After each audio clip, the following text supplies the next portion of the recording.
진실을 향한 끈질긴 취재로 23년 전 미제 사건의 용의자를 밝혀낸 그것이 알고 싶다의 이동원 PD님입니다. 아유. 반갑습니다. 자, 직접 좀 소개를 해주시죠. 네, 저 그것이 알고 싶다 연출했었던 SBS 시사교양본부 소속 이동훈이라고 아. 합니다. 네. 아니 제가 이제 그 아래 그 좀 굉장히 애청자이기 때문에 이 PD님이 굉장히 좀 뭐 굉장히 낯익고 네네. 자주 뵀던 분 같아요. 예, 늘상 이렇게 저기 뭐 전화 통화 저기 승합차에서 많이 그렇죠. 하시고. 네, 저희가 주로 차 안에서 예, 차 안에서 예. 차 안에서 승합차에서 네. 예.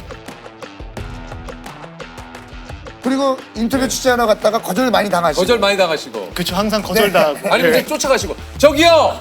네. 예, 이거 하시고. 저희는 항상 들고 뛰어다니는 그러니까 약속되지 않은 분들을 만나서 인터뷰를 하는데 그렇죠, 그렇죠. 그러니까 저희가 인터뷰하러 가는 걸 대부분 모르시거든요. 그쪽에서 현장에서 만나서 현장에서 섭외해서 현장에서 이제 어디 계신지도 모르고 갈 때가 많은데 이렇게 저희 프로그램이 이렇게 아니 어쨌든 요게 이제 그 PD님이 유퀴즈 나오신 게 SBS 시사교양국 PD 중 타방송사 첫 출연이라고. 와. 보통 자 이렇게 나오시기 힘들거든요. 실제로 그알 PD님 꼭 모시고 싶어가지고 맞아요. 노력을 많이 했어요 우리가.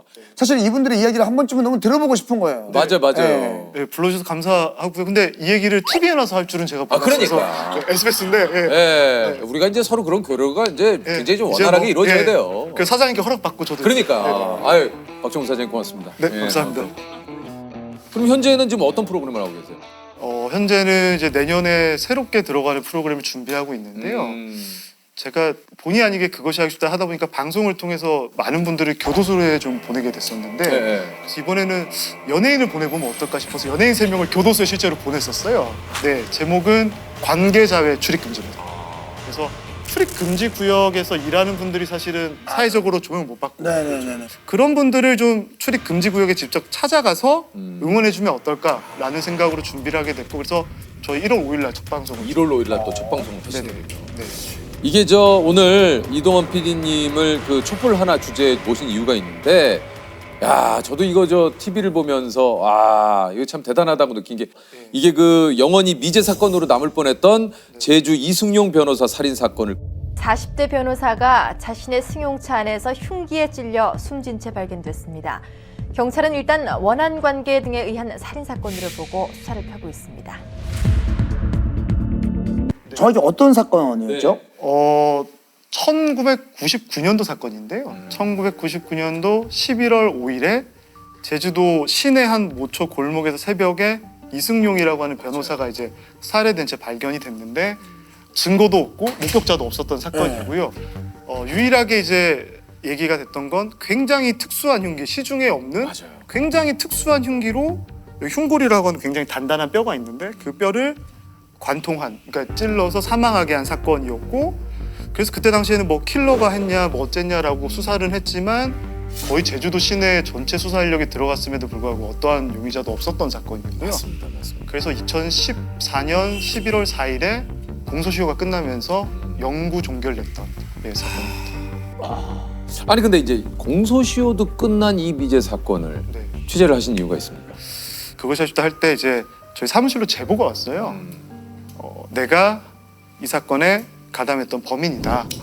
내가 당시에 조직폭력배 조직원이었는데 이 사건을 누군가의 사주를 받아서 같은 조직원이었던 친구가 실행을 했다. 그러면서 캄보디아에 본인이 불법 체류 중이다.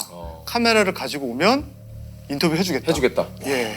그러니까 그런 경우가 그것이 하고 싶다 하면서 아마 거의 없었던 걸로 제가 알고 있어요. 그래서 이걸 어떻게 해야 되나라는 고민이 좀 있었고요. 그래서 사실은 캄보디아까지 갈까 말까 고민하던 와중에 일단은 우리가 이거를 진행하기 전에 유족들을 한번 만나보자. 그래서 지방에 계신 유족분들을 좀 수소문 끝에 만나서 찾아갔어요. 찾아갔는데 저랑 만나서 대화를 하는데 거의 2시간을 우시더라고요. 거의 말을 못 하시고 그러니까 너무 조금 충격적이셨겠죠. 다 끝나서 포기했던 사건의 범인이 직접 방송국에 전화를 했다고 하니까 제일 끝에 저한테 딱 2가지만 얘기를 하셨었어요. 그래서 이 사건 공소시효 끝났는데 뭔가 달라지는 게 있겠냐? 공소시효가 있다고 한들 증거도 하나도 없는 사건을 어떻게 할 수 있겠냐? 그 2마디가 좀 저희한테 조금 맺혔죠. 그래서 그래도 일단은 우리가 제보를 받았으니 이 사람을 만나보는 거는 일단 우리가 할 일인 것 같다라고 해서 그 다음 날 바로 비행기 타고 이제 캄보디아로 가게 된 거죠.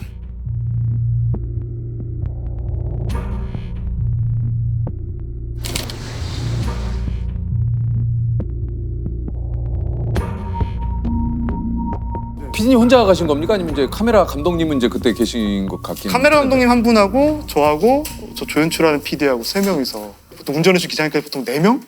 진짜 많이 가면 5명 근데 정도. 그곳에 갔을 때 누가 어떻게 기다리고 있을지를 모르는 거잖아요. 그쵸. 그리고 처음에 정했던 장소는 그분이 정했었고 그 다음에는 혹시 우리가 그래도 조금 유리한 게 나을 것 같고 어떻게 할지 모르니까 우리가 원하는 장소에서 만났으면 좋겠다라고 했더니 이제 그분이 오셨죠. 예, 설득 끝에 오셨고 그리고 촬영하면서도 이제 상황이 어떨지 모르니까 사실은 저희가 이렇게 지금 카메라 이렇게 설치하면서도 일단 우리가 문 쪽에 좀 앉는 게 좋지 않을까라는 카메라 감독님의 의견이 왜냐하면은 네. 카메라 감독님이 의견을 주시고 저는 앞에서 인터뷰하고 본인이 뒤에 가서 문 앞에 앉으셨죠. 네, 본인이 거기 앉아 있고 여차하면 나는 나가겠다 뭐 이러던 것 같은데 저보고 저기 땡겨 찍을 거니까 앞에 앉으라고. 그래서 그 상태로 이제 인터뷰를 했죠. 야, 아니 근데 이제 직접 만나 보니까 좀 어땠습니까? 살아온 과정을 다 얘기하셨어요. 거의 5시간 조금 넘게 인터뷰를 했던 것 같아요. 처음에 좀 긴가민가 하면서 들었어요. 듣다가 그때 당시 범행 때 흉기가 뭔지를 아무도 못 찾았기 때문에 네네. 흉기 얘기를 여쭤봤더니 그려주시더라고요. 어떻게 했다라고 하면서 모양을 그려주시는데 사실은 이 상처 부위가 어떤 모습이었는지 대중에 공개된 적이 없었거든요. 근데 같은 모양을 그림을 그리시더라고요. 그래서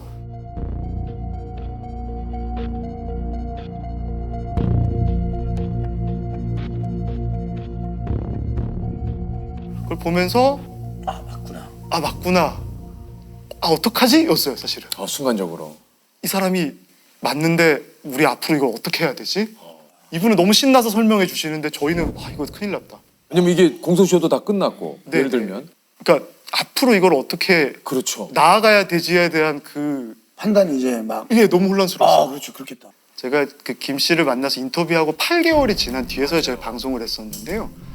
이후에 이 사건이 이제 그 아래서 공개가 되고 방송 후에 이제 재수사가 이루어지죠. 그리고 이제 사건 발생 22년 만에 캄보디아에서 이제 김 씨를 검거를 합니다. 네.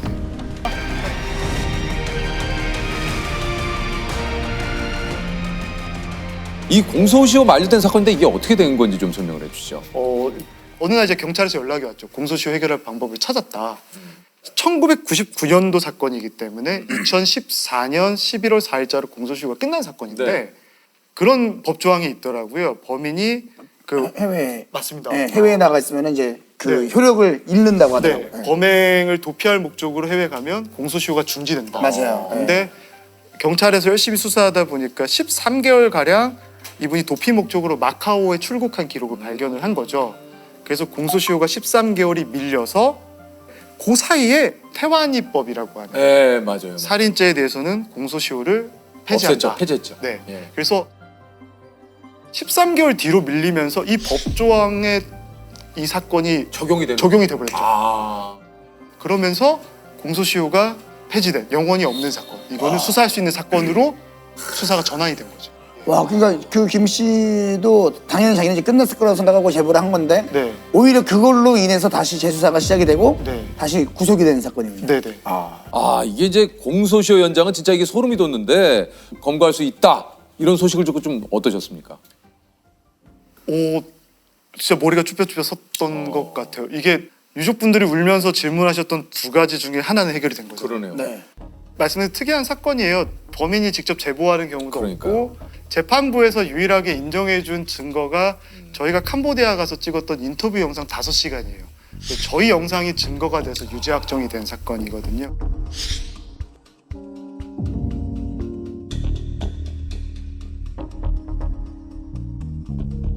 추가로 협박죄도 받았는데 이게 피디님을 협박한 겁니까? 이게 뭡니까? 그러니까 정확하게 하면 이제 그것이 알고 싶다 제작진들에게 이제 향한 협박이었고 문자를 2차례 정도 저희한테 발송을 했던 게 있는데 뭐라고? 뭐 좀 안 좋은 얘기긴 하죠. 예, 이렇게 뭐 그것이 알고 싶다에 대한 방송에 대한 여러 가지 약간 물분과 사실 늘상 그알 PD님들이 이런 좀 그 위협, 뭐 협박 이런 거에 늘 좀 많이 괜찮아요.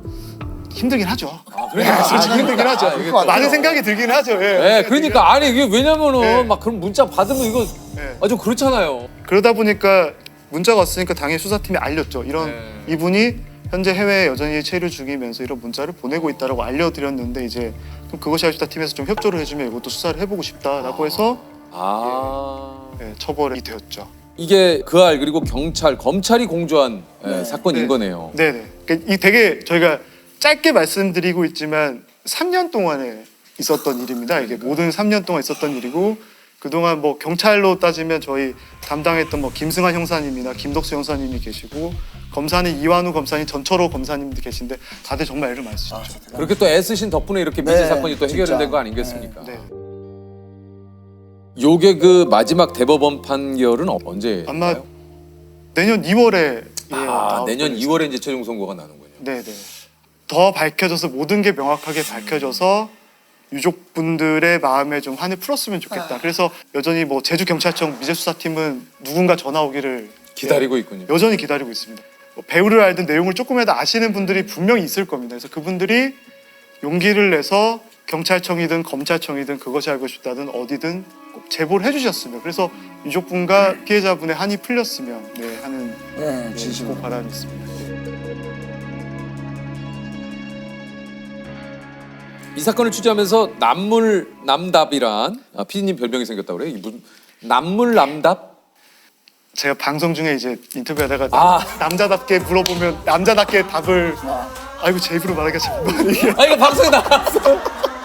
이거 방송에 나왔어. 봤다.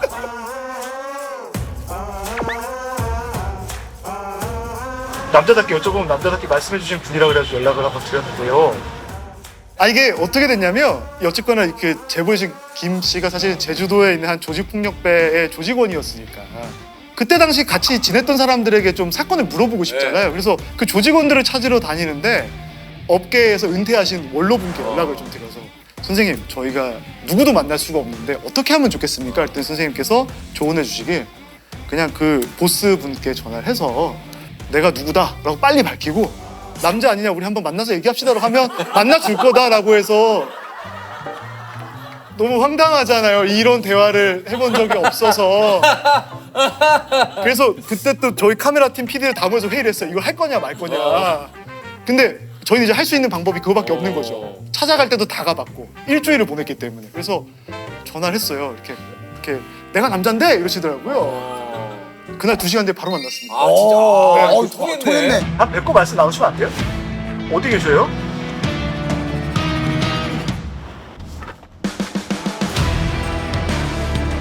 그래서 근데 실제 진짜 만나서 정말 인터뷰도 하고 큰 도움 받았죠 사실. 아니 우리 PD 이동훈 PD님이 전국의 그 조직 폭력배 분들을 다 만나 보셨다고요. 그래요? 나쁜 일이 있는 곳을 저희가 항상 가다 보니까 나쁜 일과 관련된 분들에 관한 정보를 또 얻으려면 그 업계에 계신 분들을 만나봐야죠. 만나야 돼요. 그래서 다니다 보니까 뭐 이렇게 뭐 부산 쪽에 뭐 칠성파라든지 뭐 김서방파 뭐 북문파, 남문파, 역전파, 뭐 그랜드파, 목포 오거리파, 뭐 이렇게 제주도 쪽도 유탁 산지 뭐 이렇게 해서 이렇게 뵙게 됐죠. 근데 이제 알고 뵐 때도 있고 다 도와주시고 나중에 얘기하실 때 나 사실은 칠성에 누군데 도움 더 필요하면 얘기해라 뭐 이렇게 하시면 그때부터 연락 못 하죠. 그때부터 알고 나면 이제 그쵸 이제 좀 약간 이런 분들을 만날 때는 약간 고민할 때가 좀 있는데 무섭진 않으셨습니까?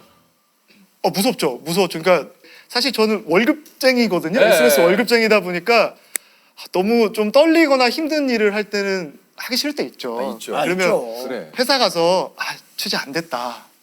없더라.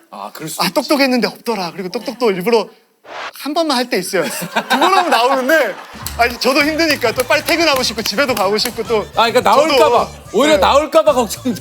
나오면 또 그때부터 저희 퇴근 시간을 그분들이 정해주시는 거잖아요. 그렇죠. 똑똑했는데 들어오라 그러면 이제 뭐 사과 깎아주고 그럼 고민하거든요. 오늘도 집에 못 가는구나.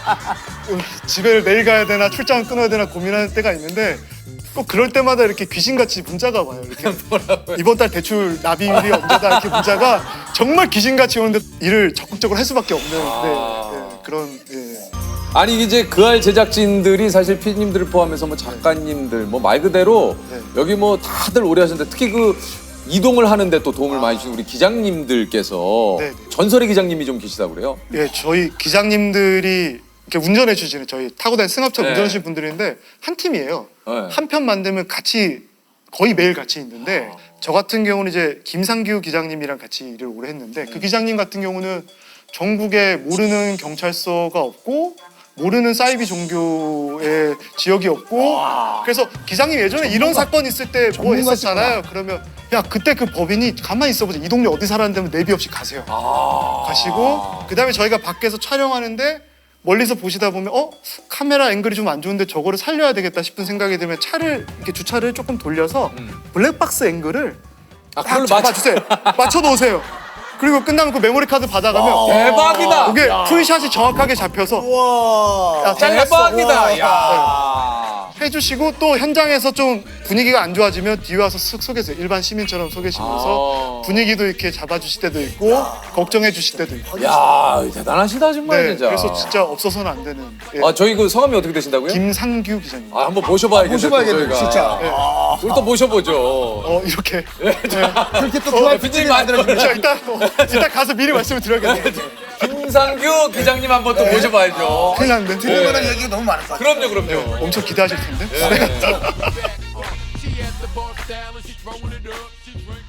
아니 그 RPD 3년을 하시면서 가장 기억에 남는 사건이 있다면 어떤 게 좀 있을까요? 저에게는 아마 정인이 사건, 예, 제가 그 사건을 담당했었는데, 네, 아, 진짜. 너무 가슴이 아픈. 네. 네. 네, 네.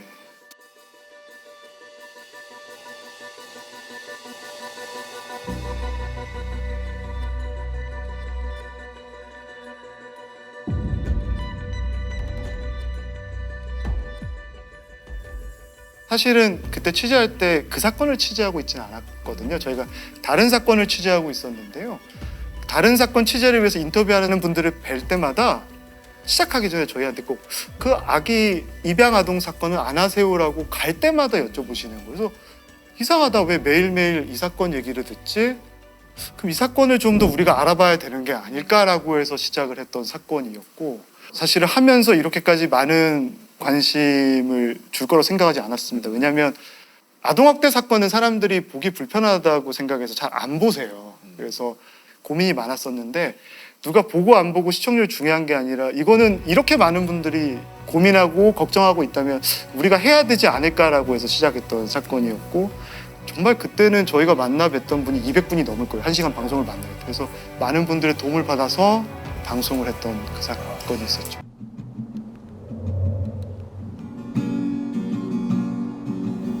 하얗게 눈이 오는 그러니까 정인이 묘지는 제가 마음이 아프고 항상 갈 때마다 눈이 와요. 저희가 갈 때마다 예보에 없는 폭설이 내리는데 첫 방송 끝나고 저희가 갔더니 정말 많은 분들이 줄을 서서 정인이 묘지에 와 계시고 합창하시는 분들이 봉사하겠다 거기서 노래를 불러주고 누가 시킨 것도 아니고 모두가 애도하는 마음으로 왔어요 하는데 여러 가지 감정들이 들어서 그날 돌아오는 차 안에서 저희끼리 좀 많이 훌쩍였던 것 같아요. 각자 서로 대화를 하지 않아도.